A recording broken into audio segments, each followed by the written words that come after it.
My name is Freya. I am not young now. I'm 87. I have lived many years. I have seen many things. I have felt both joy and pain. Now I set off to see my son. It has been so long. The wait makes my heart tremble. The plane is ready. People chat, some laugh, some sit in silence. A voice says, "Please fasten your seatbelt." I listen. I obey.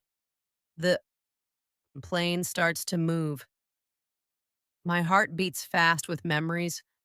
I recall the last time I saw my son. He was young then. He had big hopes.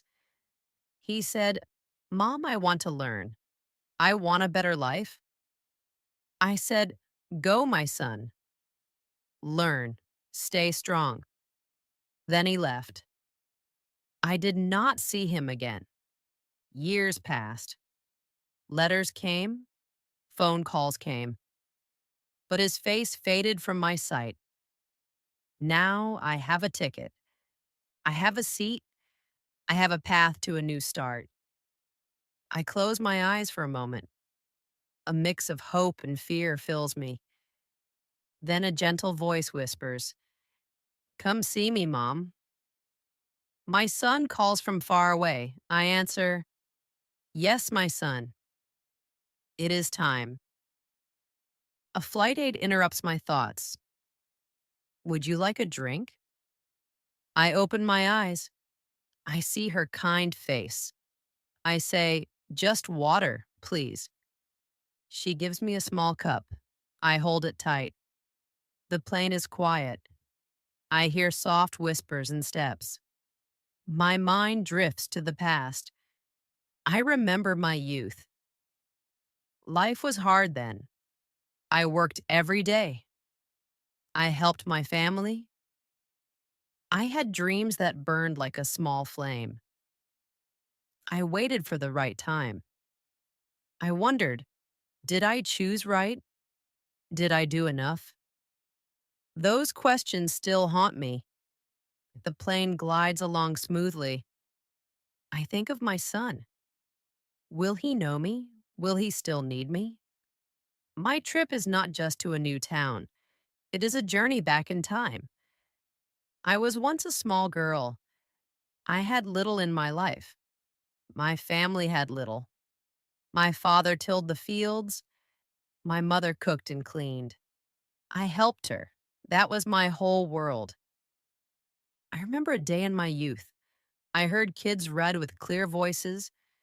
I wanted those words for myself. I asked, "Dad, can I go to school?" He shook his head. "No, Freya. Girls do not need school. Girls care for home."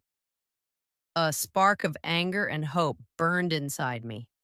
I asked, "Why can boys learn and not me?" That question lit a secret fire in my heart. At night, I listened to my brothers talk. They spoke of school and books. I grabbed a book. I ran my finger over the words. I whispered them to myself. I did not understand all of it, but I tried. My mother saw me and she said, "Freya, sleep now." I pleaded, "I want to learn." She sighed but did not stop me. The years turned. I learned bit by bit. I copied words. I asked small questions. Some laughed and said, "You are just a girl." But I did not give in. I grew up. My father said, "It is time to wed." I did not want to wed. I wanted to work. I wanted to learn more. I said, "No, Dad, I want a new life." He was angry. I left home. I felt fear. I felt hope. I wanted more. I wanted a future. I had to show I could be more. I left with nothing but hope. I walked to the next town. I looked for work. People said, "You are a woman. What can you do?" I replied, "I work hard." A kind lady gave me a job in her small shop. She said, "You can clean. You can help the customers." I said, "Yes, thank you." I worked from dawn until dusk. I listened to every word. I learned new words. I watched how people shopped. I saw how the lady kept the money safe. One day I asked, "Can you teach me to count money?" She smiled. "Yes, Freya, I will show you." I learned fast. I worked hard. Soon I was not just cleaning, I started to sell small things. I helped out more. People began to know me. They said, "Freya is smart. Freya is good at work." I saved some money. It was small, but it was mine. Then I made a bold choice. I said, "I want my own shop." The lady laughed. "That is hard, Freya." I said, "I know, but I will try." I found a tiny space. I bought a few items. I opened my shop. At first, few came. People whispered, "She is just a woman. She will fail." But I did not stop. I smiled. I greeted each one with a kind word. Slowly, more people came. My shop grew, and so did my dreams. Then a man came. He looked at me with a firm gaze. He said, "You are strong. You are different." I felt a shiver. He came back day after day. One day he asked, "Will you marry me?" I paused. I remembered the past. I was not a helpless girl anymore. I was a woman who had built a life. I said, "Yes, but only if you respect me. Only if you let me keep my dreams." He smiled. "Yes, Freya." We wed. We worked side by side. We grew our small business. Soon we had a son. I held him close. I looked at his tiny face. I promised, "You will have a good life. You will go to school. You will learn." Time passed. My son grew bright and kind. He loved his books. One day he said, "Mom, I want to study in the city." My heart ached. I wanted him near. I remembered my own struggles and dreams. I said, "Go, my son. Learn. Stay strong." He packed his things. He hugged me tightly. He said, "I will write. I will call." And then he left. I waited for his letters. I waited for his calls. I waited for the day we meet again. Years went by. My son was far away. At first, he sent letters. He made phone calls. He said, "Mom, I learned so much." I smiled with pride. Then the letters slowed. The calls became rare. He said, "Mom, I am busy. I have tests and work." I understood, yet my heart felt empty. One day the phone stayed silent. The next day, nothing happened. A week went by. A month passed. I wrote, "My son, are you okay?" No reply came. I wondered, did he forget me? Did I send him too far? One dark night, I sat alone. The shop was closed. The house was still. I looked at his empty chair and I felt a chill. I thought, maybe he does not need me now. Maybe I should have held him close. Then a letter came. My hands shook as I opened it. It said, "Mom, I miss you. I have a good job now. I want to see you. Please come."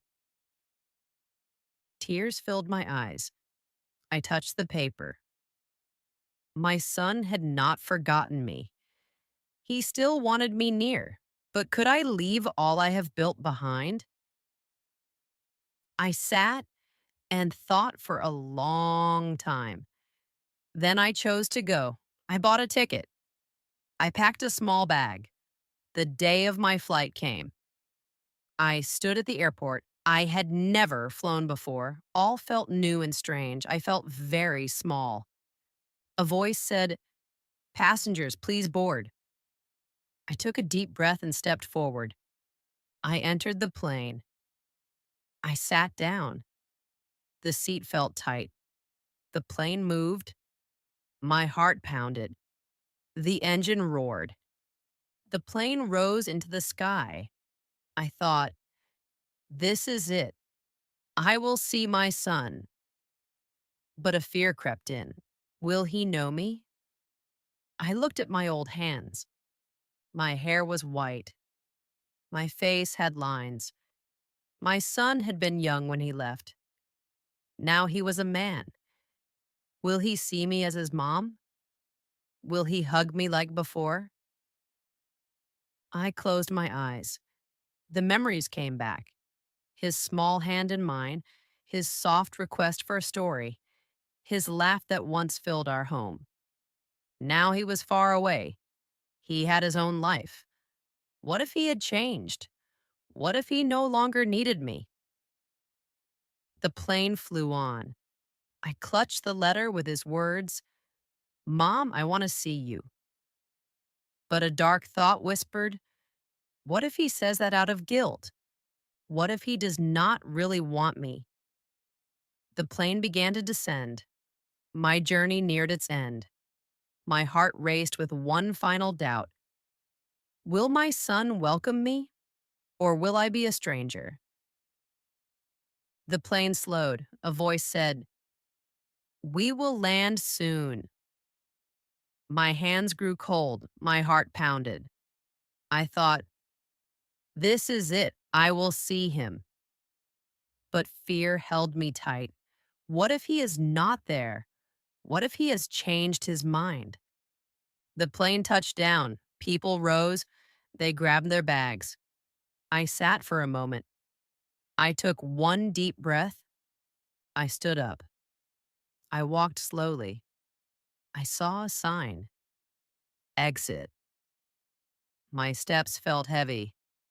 I went into the airport. People waited. Some held signs. Some carried flowers. Some hugged their kin. I searched for my son. I looked left. I looked right. Nothing. My heart sank. Did he forget me? Did I come for nothing? I stood there, lost in thought. People passed by. No one looked my way. I felt alone. Then a soft voice said, "Excuse me, ma'am, are you Freya?" I turned. A young woman stood before me. Her face was kind. She held a phone in her hand. "Yes," I replied in a weak tone. She smiled and said, "Your son sent me. He could not come. He had an important meeting. He asked me to bring you to him." My heart broke a little. My son was not here. I'd traveled so far, and he was missing. I nodded. Okay. She took my bag and said, "Follow me." I walked with her in silence. We went outside. A car waited. She opened the door and said, "Please get in." I sat. The door closed. City lights flashed by. My heart was heavy. He did not come himself. He sent someone. I fought back tears. The car stopped. The woman smiled. "We are here." I looked up. A tall building stood before me. She opened its door. "Your son is waiting inside," she said softly. I took a deep breath and stepped out. I rode the lift up. The door opened. I saw him there. He stood in a suit. He looked older, taller, and strong. Yet his face was still my son's face. I wanted to smile. I waited for him to speak first. He looked at me. His mouth opened, then closed. He stepped forward and said, Mom, I'm so sorry. His voice broke. His eyes filled with tears. I did not know what to say. He came closer. He took my hands and held them tight. I felt both joy and sorrow. I was scared he might be mad. I looked at my grown son. He was not a boy anymore, but in that moment, he still held the spark of the little boy I once knew. I smiled and held his hands. My son, I said, I am here now. I knew then that he had not forgotten me. His grip was strong, but his hands shook. His eyes were wet with tears. I had not seen him cry since he was small. Mom, he said softly, I missed you. I looked at him and saw the little boy who once held my hand on his first day of school, the boy who ran to me when he was scared. Now he was a man with a suit, a job, and his own life. But in that moment, he was still my son. I missed you too, I said in a calm, soft voice. He sighed. I thought you would be mad. I thought you would feel left out. I shook my head. I waited for you. I knew you worked hard. I knew you built your future. He closed his eyes for a moment. Then he said, Mom, I should have come more. I should have called more. I smiled. I am here now. That is what matters. He let go of my hand. Come, let's go home. Home? I asked. Yes, he said with a gentle smile. Now our home is here. We walked out together. The air was cool. The lights shone bright. The night was still and full of mystery. Everything had changed. But inside, some things remained the same. I was not just a visitor. I was a mom. We got into his car. As we drove, he talked softly. He told me about his work, his dreams, and his hard days. He asked, How is the shop, Mom? How is life? I laughed and said, The shop is fine, but times are hard. He smiled and said, Maybe I can help. I looked at him. My son was now the one who offered support. Time had changed many things, but love stayed the same. We reached his home. It was big, neat, and warm. He opened the door for me. Come in, Mom, he said. I stepped inside. The house was bright. There was food on the table, my favorite meal. He said, I made this for you. My heart filled with joy. Thank you, my son, I said. We sat together. We ate, we talked, we laughed. As the night grew calm, he said, Mom, I learned all from you. You showed me how to work, how to dream, and how never to give up. Tears filled my eyes. I had long wondered if I had done enough. Now I knew the answer. I reached for his hand and whispered, Life moves on, but love never changes. He smiled and said, Yes, Mom. Now we are together. I nodded. I was home. As I sit here, I think of my long life. I think of the hard days and the choices I made. I was once a little girl with no voice. I wanted to learn. I wanted more. Many said, You cannot. But I did. I share my tale with you now. Maybe you have dreams. Maybe you fear to chase them. Maybe you wait for a sign. Know this. You are strong. You matter. You are not alone. Do not fear. Step forward. Trust yourself. And remember, love always finds a way.